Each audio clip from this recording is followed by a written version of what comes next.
Okay, by now you know what a radian is. We're going to practice now converting degree measure into radian measure. Okay? Remember, pi radians is the same thing as 180 degrees. So there's our formula that we're going to work with. Okay? Now, let's go ahead and divide both sides of this by 180. Okay? 180 divided by 180 is 1 degree, is the same thing as pi over 180. So we'll go ahead and use this formula here. Now what we want to do, we want to take any degree measure and convert it into a radian measure. We'll keep this in mind as we're doing these problems. All right. It says convert the following degree measures into radians and sketch the angle. Well, here's 30 degrees. 30 degrees certainly equals 30 times 1 degree. Okay. And we know a formula for 1 degree. 1 degree is the same thing as pi over 180. So we have 30 times 1 degree, or pi over 180 radians. And then we try to simplify. 30 pi over 180. Let's see, 30 can go into each. And I'm left with a pi on the top and a 6 on the bottom. Now let's go ahead and sketch that. Pi over 6 is the exact same thing as 30 degrees. So there's an angle of pi over 6. Okay. All right, let's try another one. Negative 270 degrees. Remember my formula, my conversion. 1 degree is the same thing as pi over 180. So this is the same thing as negative 270 times 1 degree, which is pi over 180. And then we'll try to simplify.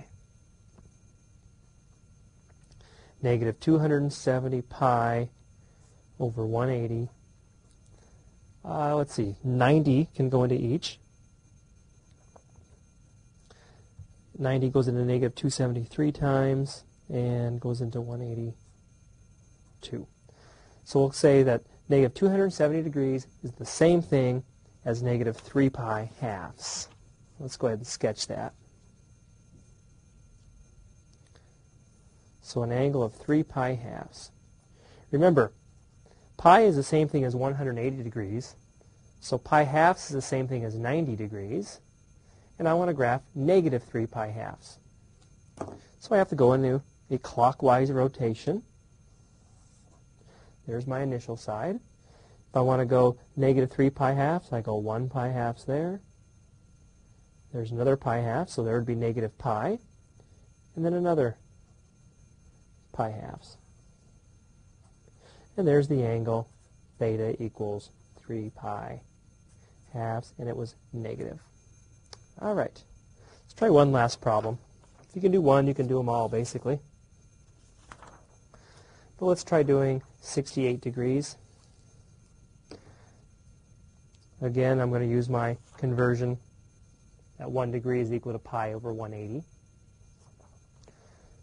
So 68 degrees is the same thing as 68 times pi over 180, which is 68 pi over 180.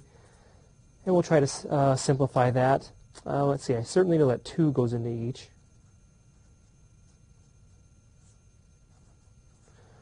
And I can simplify that a little more. 2 can go into the top and bottom again. So 68 degrees is the same thing as 17 pi over 45. And of course we can sketch that real quick, because I know 68 degrees is a counterclockwise rotation. Oh, let's say it's about right there. So there's theta equals 68 degrees, or 17 pi over 45. So not too hard. Try some of these homework problems. keep this little conversion scale in mind when you're doing them.